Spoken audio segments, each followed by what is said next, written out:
Hello.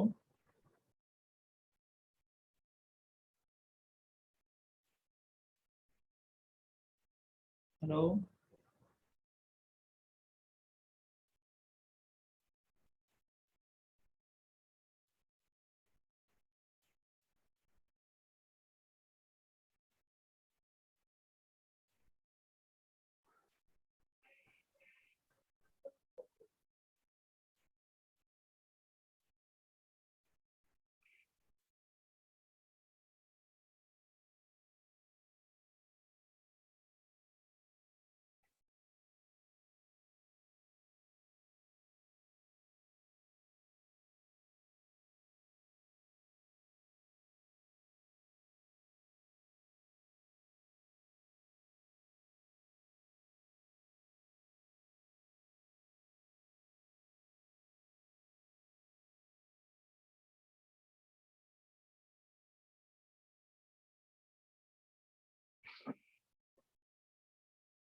Hello, my testing.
मेरी आवाज आ रही है?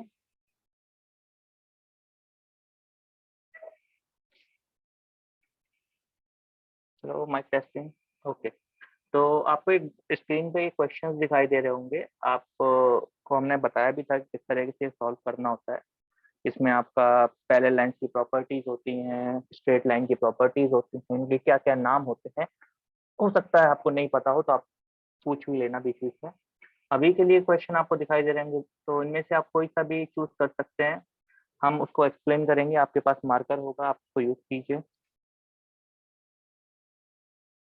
पेन टूल का यूज करके उसको मार्क कीजिए। हाँ, लाइन नहीं खींचना है, सिर्फ एरोज।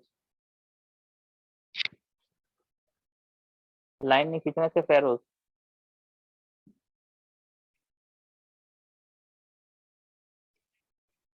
पेन टूल का यूज कीजिए जल्दी। ओके,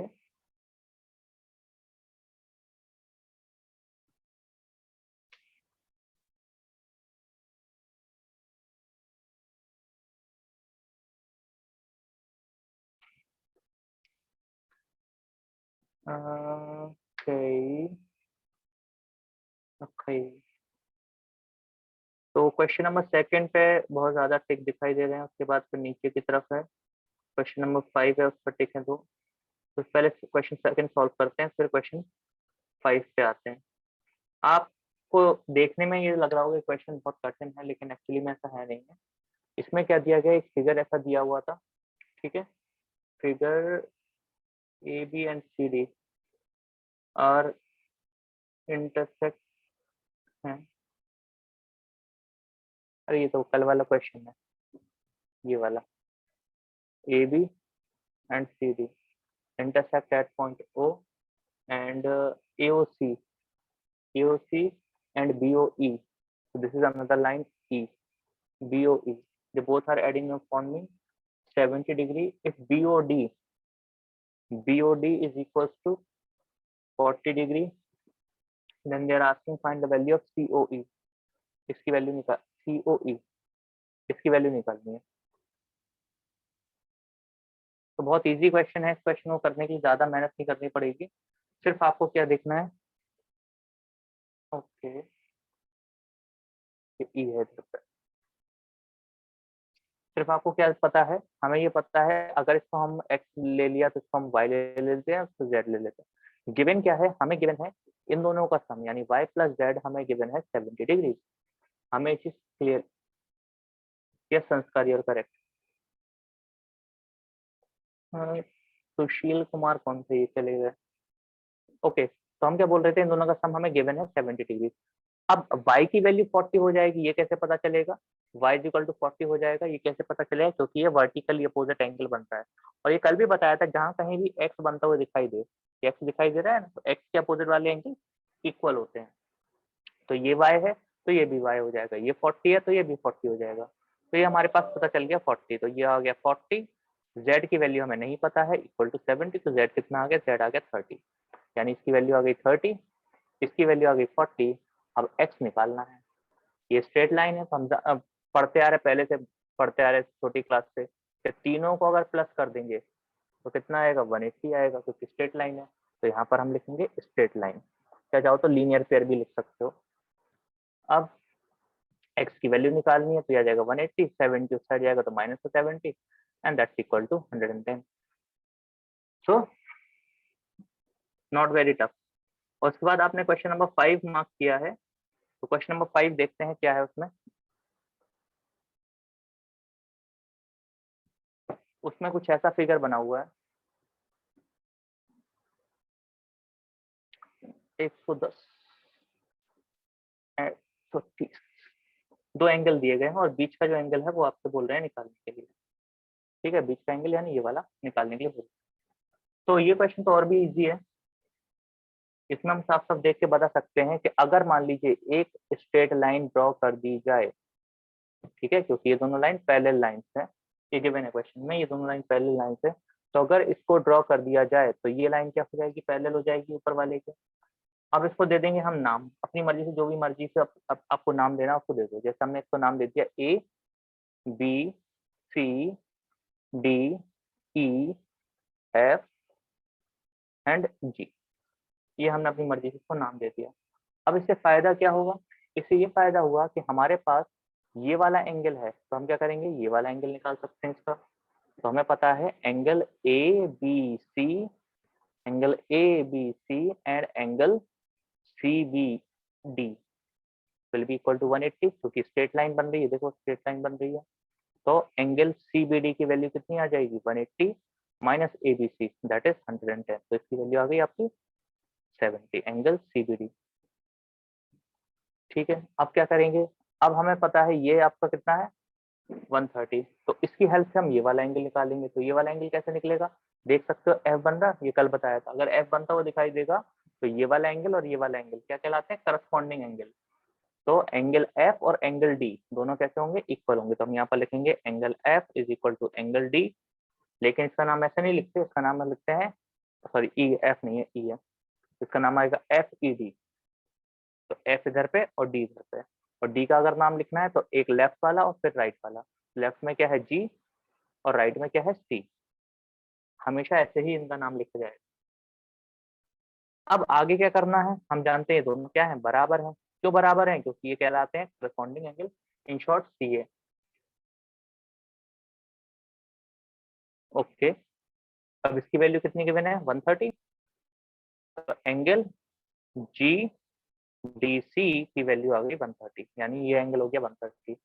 अब इस 130 की हेल्प से क्या निकाल सकते हो, अंदर वाला एंगल निकाल सकते हो, या फिर एक एंगल पड़ा होगा, एक प्रॉपर्टी पड़ी होगी, sum of interior is equal to opposite exterior. ये पड़ा है, ये किसी भी ट्रायंगल की प्रॉपर्टी है, किसी भी ट्रायंगल की प्रॉपर्टी है। अगर आप किसी भी दो इंटीरियर को ले लोगे, जैसे ये वाला ले लिया और ये वाला ले लिया, तो ये किसके बराबर होगा, अपोजिट के एक्सटीरियर के बराबर होगा। तो अपोजिट में क्या है ये, और एक्सटीरियर क्या होगा ये। तो उसी तरीके से देखा जाए, ये दोनों एक ट्रायंगल के अंदर है। ट्रायंगल का नाम क्या है, ट्रायंगल का नाम है बीसीडी। ट्रायंगल का नाम है बीसीडी। तो हम देख सकते हैं angle B plus angle C will be equal to exterior of D. Sum of two interior is equal to opposite exterior. ये हमने सीधा सीधा यहाँ पर लगा दिया। Yes it is. नाउ किसी को आंसर पता चल गया, बता सकते हो अगर किसी को पता चल गया हो।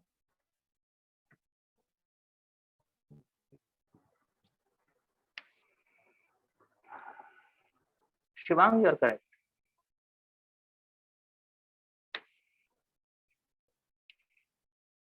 तो आपने देखा क्वेश्चन इतने कठिन नहीं है जितना आप इसको सोच रहे हो क्या। तो ये चीज समझ में आई।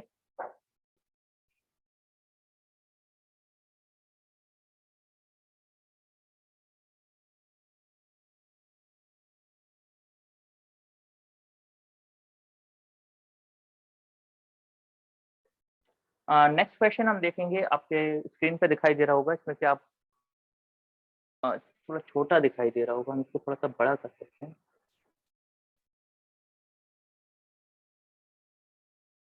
अब अब ठीक से दिखाई दे रहा होगा।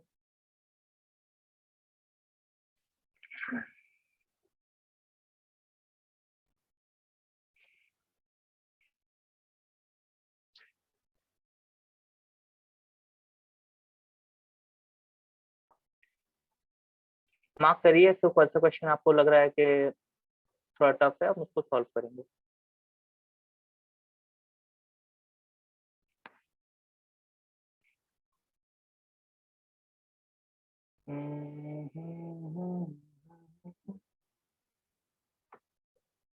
तो तीन ही क्वेश्चन हमें दिखाई दे रहे हैं, और तीन में से ये दूसरा वाला पता नहीं उस पर कौन सा।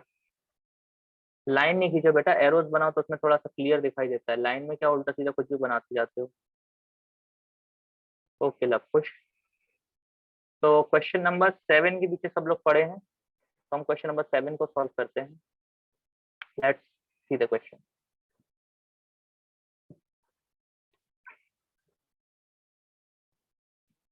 क्वेश्चन में क्या गिवन है, लेट्स सी। हमें दो लाइन दी गई है, that is parallel to each other. This is A B and this is C D, and we have given with two lines that are crossing each other, meeting each other such like that. This angle is 45 degree, this angle is 30 degree, and this whole angle is x. Question is this, find out the value of x. तो देखने में question लग रहा होगा कि बहुत ज्यादा कठिन है, फिर से बता दें क्वेश्चन कठिन नहीं है, क्वेश्चन बहुत इजी है। क्यों इजी है, क्योंकि यहाँ पर हमें थोड़ा सा कंस्ट्रक्शन करना पड़ेगा और उसके बाद क्वेश्चन इजी हो जाएगा। कंस्ट्रक्शन में क्या करेंगे, यस कंस्ट्रक्शन में क्या करेंगे, कंस्ट्रक्शन में हम एक नई लाइन ई एफ, ठीक है, एक ई एफ ड्रॉ करेंगे ऑन एक्स। जो हमारा एक्स दिखाई दे रहा है या ओ दिखाई दे रहा है, हम क्या करेंगे उसी के ऊपर एक लाइन ड्रॉ कर देंगे। ये काम आप कर दो, उसके बाद क्वेश्चन आपको खुद दिखाई दे रहा होगा। कैसे कि ये 45 है, तो ये वाला कितना हो जाएगा, ये वाला हो जाएगा उसका सप्लीमेंट, क्योंकि ये चीज हम पढ़ चुके हैं। ये बन रहा है कुछ इस तरह का फिगर। ठीक है। इस तरह की फिगर में क्या है, अगर ये 45 है तो ये वाला एंगल कितना हो जाएगा, ये उसका सप्लीमेंट हो जाएगा, बताया था। सप्लीमेंट का मतलब 180 माइनस जो भी एंगल गिवन है दैट इज 135। नीचे वाला देखें तो नीचे वाला भी फिगर कुछ ऐसा ही बना दिखाई दे रहा है, दैट इज लाइक दिस। ये एंगल 30 है तो ये वाला एंगल आप बता सकते हो, ओरली बता दोगे अब तो। कितना आ जाएगा 150। अब हमसे क्या पूछ रहे थे, हमसे पूछे थे ये पूरा, तो पूरा कितना हो जाएगा 135 plus 150 that's equal to 285।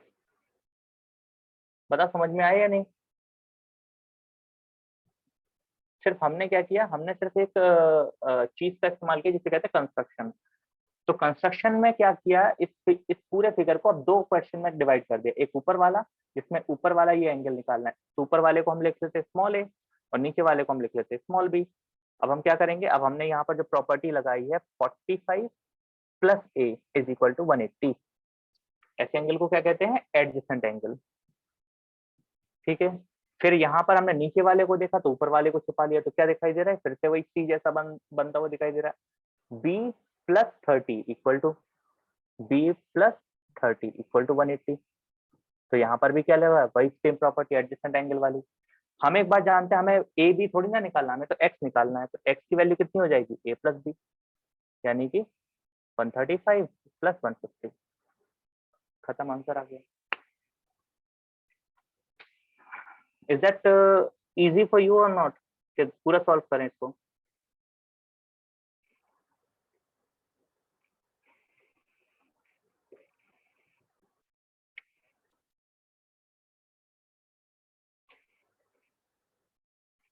Okay तो देखते हैं अगला, नेक्स्ट क्वेश्चन। एक पॉइंट है नेक्स्ट क्वेश्चन से बढ़ने से पहले आपसे कुछ, वो ये है,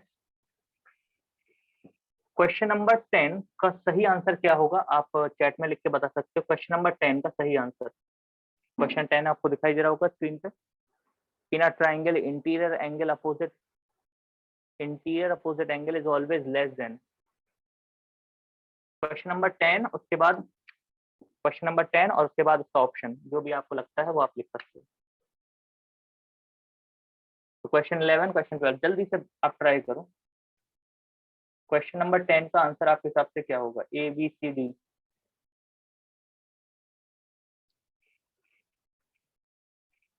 आई एम वेटिंग।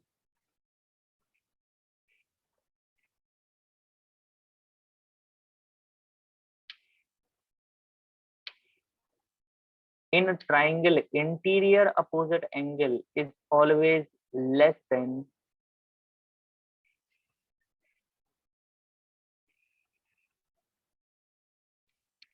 अभी मैंने बताया था कि, चलो देख लो जिसको नहीं समझ में आया ये क्वेश्चन, कि किसी भी ट्राइंगल में अगर आप इंटीरियर एंगल की बात करोगे, किसी भी ट्राइंगल में अगर इंटीरियर एंगल की बात करोगे, तो अगर आपको दो इंटीरियर एंगल को जोड़ोगे, दो इंटीरियर एंगल को जोड़ोगे तो वो एक्सटीरियर एंगल के बराबर होगा। मान लीजिए यहाँ पर हम लिख लेते हैं 10, यहाँ पर हम लिख लेते हैं 10, तो ये हो जाएगा हमारे पास 20। ठीक है, तो दो इंटीरियर को जोड़ा तब जाके हमारा एक्सटीरियर बना।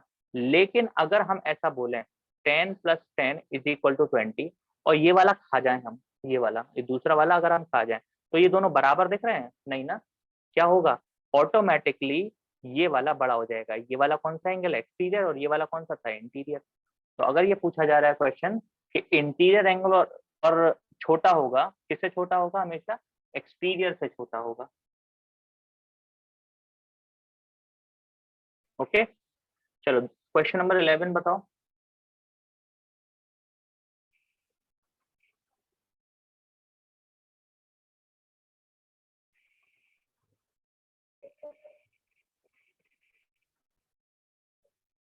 ट्राई करो, कोई दिक्कत नहीं, हम समझाएंगे भी फिर इसको कैसे करना है।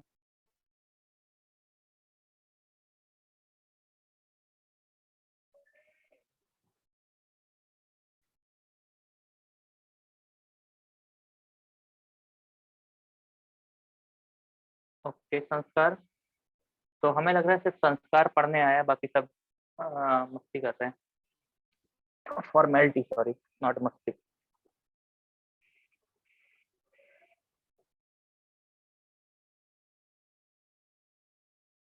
चलो देखते हैं इसका सॉल्यूशन। तो इसमें क्वेश्चन क्या बोल रहे हैं, in a triangle sum of two interior opposite angles is always equal to. तो क्या बोल रहे हैं, in a triangle, let me show you the board, in a triangle the sum of an angle, a sum of two interior opposite angle is always equal to exterior angle। ये पढ़ा था अभी हमने, sum of two interior angle is always equal to, sum of two interior angle is always equal to opposite exterior angle। Opposite means this angle and exterior means outside of this angle। Now the question was saying, what happened to this internet? What the question is saying, the sum of the two interior angle is always equal to exterior angle, but I don't see any exterior angle written here। So clearly we can say the correct answer is clear।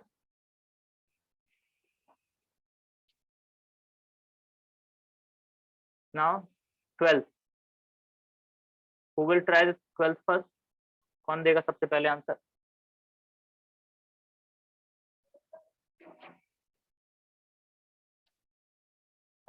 Yes, yes, you are correct। yes, yes। तो फिर से वही same चीज, लेकिन just opposite तरीके से पूछ ली, क्या एक्सटीरियर एंगल किससे बड़ा होगा? तो एक्सटीरियर एंगल बड़ा होगा इंटीरियर वाले से। तो इंटीरियर में कौन सा दिखाई दे रहा है? Option number B. ठीक है, तो ऑल आर करेक्ट जिसने जिसने आंसर दिया है। ठीक है, चलिए आगे बढ़ते हैं।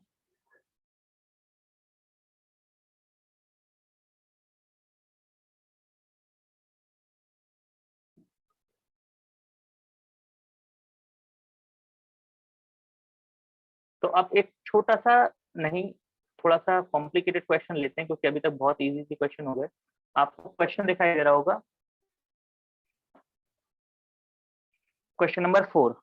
इसमें क्या दिखाई दे रहा है? इसमें एक गिवन फिगर है, उसमें मेजरमेंट दिया गया है एंगल क्यू पी आर, उसका निकालना है। 21 दिया गया है, x दिया गया है, y दिया गया है, and that's all. Find out the value of Q P R. तो किस किस को क्वेश्चन समझ में आ गया है?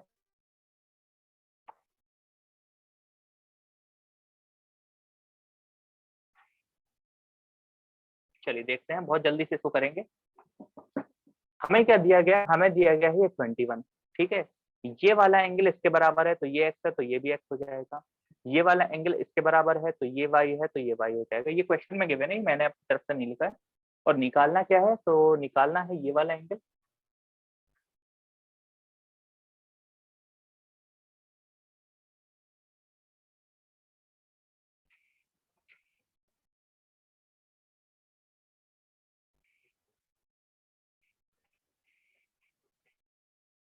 यश Kumar, yes you are correct. तो हमने क्या किया? हमने ये वाला एंगल निकालना है, तो इसको हम मान लेते हैं कोई तीसरा एंगल, मान लीजिए जेड। अब इसको करने के लिए सबसे पहले हम क्या देखेंगे? सबसे पहले ये देखेंगे, ये 21 है, ये एक्स है और ये वाई है। ठीक है, तो सबसे पहले हम ये निकालेंगे ये वाला एंगल। ठीक है, ये थोड़ा सा अजीब लग रहा होगा, लेकिन हम पहले ही निकालेंगे ये वाला एंगल। तो ये वाला एंगल कैसे निकलेगा? मान लीजिए इसको हमने एक्स वाई जेड, इसको हम मान लेते हैं टी, मान ले रहे हैं टी, कुछ भी आप मान सकते हो। हम जानते हैं in triangle A B C D, ये क्वेश्चन थोड़ा सा बड़ा होगा, लेकिन आपको समझ में आएगा, इसकी गारंटी देते हैं। तो ए बी सी हमने क्या ले लिया? एक ट्राइंगल ले लिया। इस ए बी सी में हम देख सकते हैं angle A plus angle B plus angle C is equal to 180 degree होगा।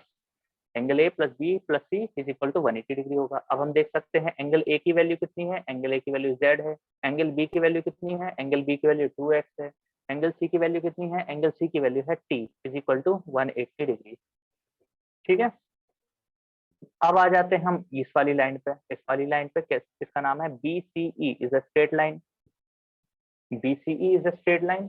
तो अगर हम तीनों को जोड़ दें, तीन एंगल बन रहे हैं इस लाइन के ऊपर, देखो तीन एंगल बन रहा है, तो तीनों को अगर हम जोड़ देंगे तो एक स्ट्रेट लाइन बन जाएगी, that is equal to 180 degree. तो ये हमारा आ जाएगा t plus y plus y equal to 180 degree, or we can say t plus 2y is equal to 180 degree. ठीक है, ये तो नॉर्मल चीज है, कुछ नया नहीं किया। अब यहाँ पे हम क्या देख सकते हैं, यहाँ पे हम देख सकते हैं कि हमें निकालना है z के बीच में और 21 के बीच में रिलेशन। तो ये कैसे निकल सकता है, क्योंकि z जो 21 लाई कर रहा है, ये लाई कर रहा है y और t वाले ट्राइंगल में। तो अब हम इस वाले ट्राइंगल में रिलेशन निकाल देंगे इन तीनों का सम।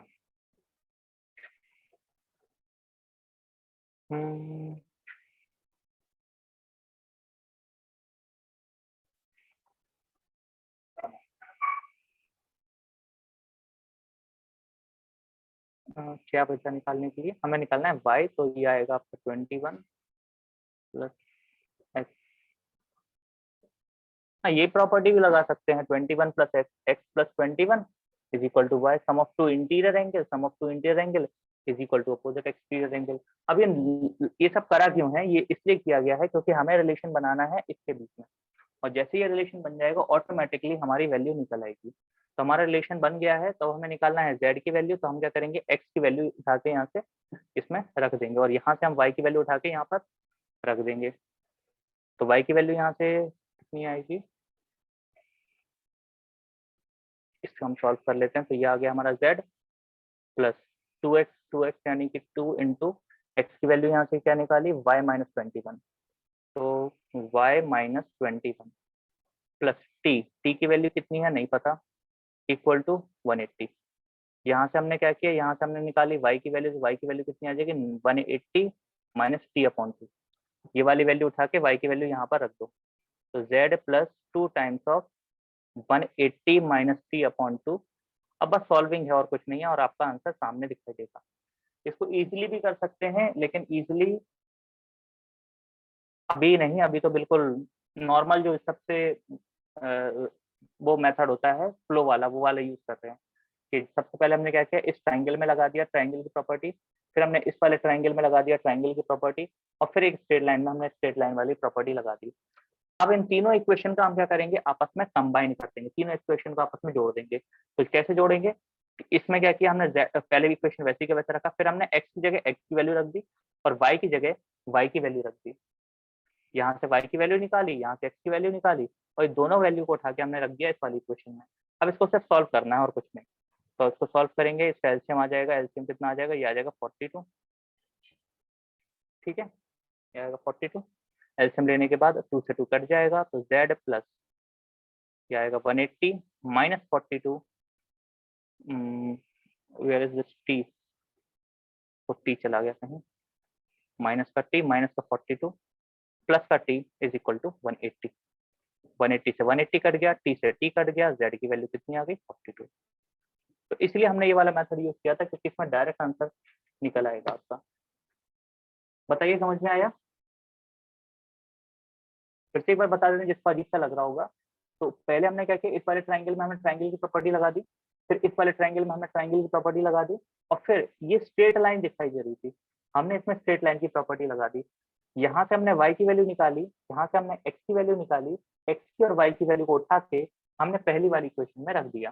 पहले हमने x की वैल्यू को रखा तो हमारा x खत्म हो गया, फिर हमने y की वैल्यू को रखा तो y खत्म हो गया। x और y जब खत्म हो गया तो ऑटोमेटिकली देखेंगे सॉल्व करने पर सिर्फ हमारा z बचेगा, और हमें क्या निकालना है, हमें z ही तो निकालना है। आई होप ये समझ में आया होगा। ये थोड़ा कॉम्प्लिकेटेड क्वेश्चन था, हमने पहले बताया था, ये इसलिए समझाना जरूरी था। चलिए एक और कॉम्प्लिकेटेड क्वेश्चन लेते हैं, उसके बाद ये लास्ट होगा हमारे लिए आज का।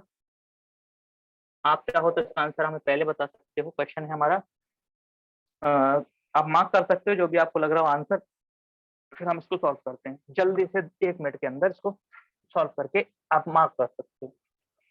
आपके पास पेन होगा,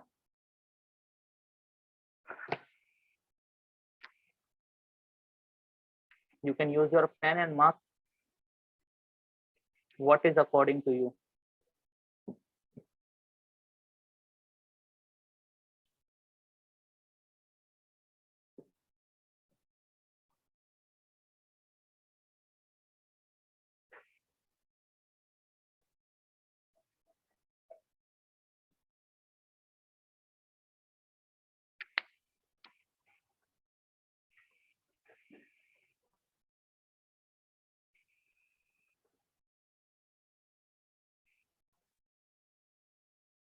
तो यश ठीक है भाई, तुम्हारे आंसर आ गए सारे, अच्छी बात है। सिर्फ 3 बच्चों ने अभी तक आंसर दिया है। ये ये ऐसे ड्राइंग मत बनाया कर, कितनी बार बोल चुके, सिर्फ एरो यूज करो ताकि समझ में तो आए बनाए के।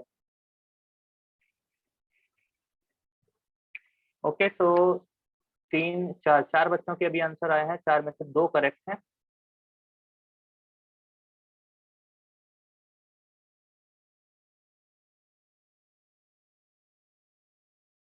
चलो 5-6 बच्चों के आ गए, 6 में से सिर्फ 2 करेक्ट हैं अभी भी।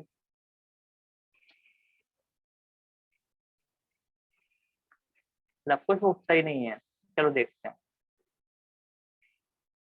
तो क्वेश्चन इतना कठिन नहीं है जितना आपको लग रहा होगा। सबसे पहली चीज हमें क्या दिखाई दे रही है, ये दोनों लाइन पैरेलल लाइन है।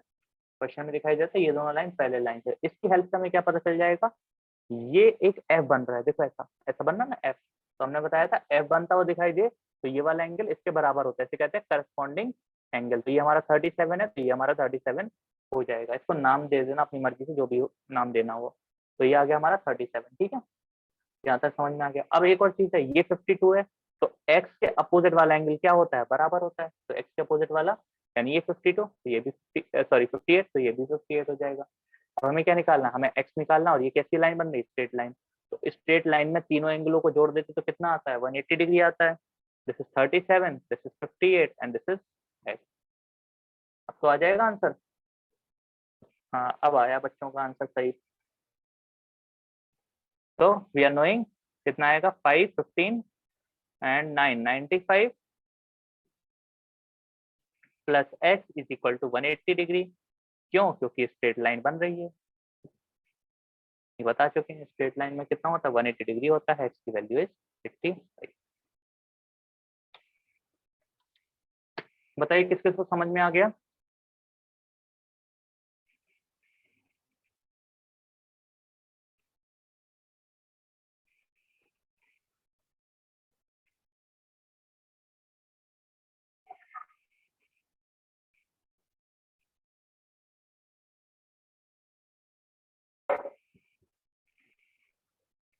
ओके, तो मेरा अटेंडेंस हो गया यहाँ से। आज के लिए फिर इतना ही, कल इसके आगे कंटिन्यू करते हैं आपके लिए। तब तक हम एक सवाल छोड़ के जाते हैं, देखते हैं कितने बच्चे मेरे को इसका आंसर दे सकते हैं। आपको क्या करना है, आपको स्क्रीनशॉट लेना है जब हम अगला क्वेश्चन दिखाएंगे। ठीक है, ये आपके लिए कह सकते हो चैलेंज की तरह है, आप उसको सॉल्व कीजिए और मेरे को बताइए इसका आंसर क्या होगा। वैसा क्वेश्चन,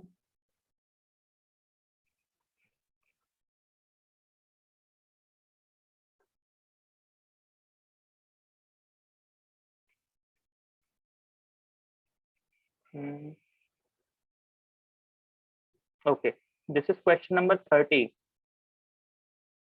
क्वेश्चन नंबर 30, ये वाला क्वेश्चन। स्क्रीनशॉट ले लो, उसके बाद बंद कर रहे हैं हम ये।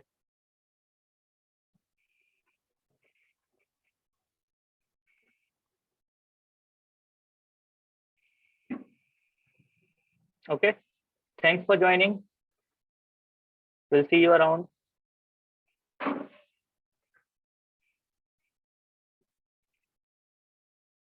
स्क्रीनशॉट ले लो, क्वेश्चन नंबर 30 आपके लिए चैलेंज है, आप ट्राई कर सकते हो। देखते हैं कितने बच्चों का आंसर आता है।